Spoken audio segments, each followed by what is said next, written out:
Senior صحافی اور column نگار حذیفہ رحمان نے کہا ہے کہ سپریم کورٹ کے ججز کی اکثریت کے 3 رکنی بینچ پر شدید تحفظات ہیں۔ یوسف رضا گیلانی اور نواز شریف کی نااہلی پر تحفظات کے باوجود سپریم کورٹ کے جج صاحبان میں اختلاف پیدا نہیں ہوئے، لیکن یہ پہلی مرتبہ ہے کہ سپریم کورٹ آف پاکستان میں ایک واضح تقسیم نظر آ رہی ہے۔ حکومت چیف جسٹس سمیت جن ججز پر اعتراض کر رہی ہے، ان جج صاحبان پر ان کے اپنے ساتھی ججز بھی عدم اعتماد کرتے ہوئے دکھائی دے رہے ہیں۔ اپنے کالم میں حذیفہ رحمان لکھتے ہیں کہ پاکستان کی سیاسی تاریخ میں سپریم کورٹ اور حکومت ایک دوسرے کے سامنے آتے رہے ہیں۔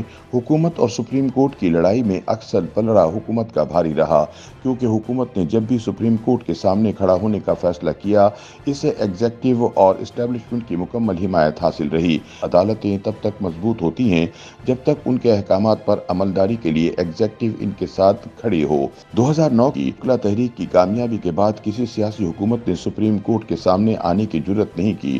سب سے بڑی وجہ سپریم کورٹ کا غیر متنازع ہونا تھا۔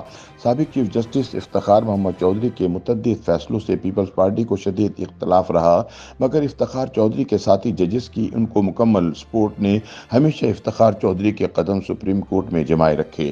جس وقت سابق چیف جسٹس افتخار چودھری نے یوسف رضا گیلانی کو بطور وزیر اعظم نااہل کیا، تب سپریم کورٹ کے سینئر ترین جج جسٹس تصدق جیلانی اور یوسف رضا گیلانی انتہائی قریبی رشتہ دار تھے۔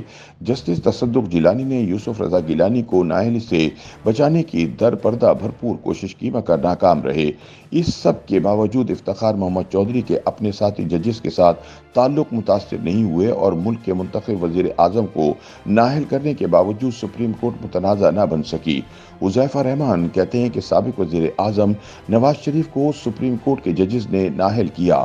بہت سے ساتھی ججز نے اندرون خانہ اس فیصلے پر شدید تحفظات کا اظہار کیا، مگر سپریم کورٹ میں اختلاف پیدا نہ کیے جا سکے۔ لیکن یہ پہلی مرتبہ ہے کہ سپریم کورٹ آف پاکستان میں ایک واضح تقسیم نظر آ رہی ہے۔ حکومت چیف جسٹس سمیت جن ججز پر اعتراض کر رہی ہے، انہی جج صاحبان پر ان کے اپنے ساتھی ججز بھی عدم اعتماد کرتے ہوئے دکھائی دے رہے ہیں۔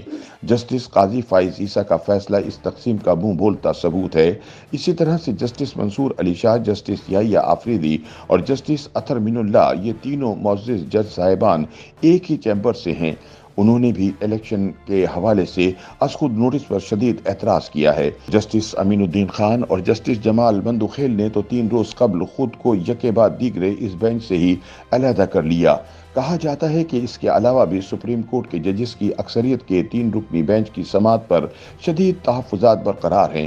سپریم کورٹ آف پاکستان کے اندر سے اٹھنے والی آوازوں نے ہی آج حکومت کو اتنا حوصلہ دیا کہ وہ چیف جسٹس کی سربراہی میں بننے والے 3 رکنی بینچ کے سامنے ڈٹ گئی ہے۔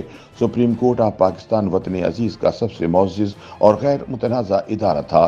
اس ادارے کا غیر متنازع ہونا ملک و قوم کے وسیع تر مفاد میں ہے۔ ماضی میں جب سپریم کورٹ نے 2 وزرائے اعظم کو فارغ کیا، تب کسی بینچ سے اس وقت کی حکومت کا باضابطہ کوئی تنازع نہیں تھا۔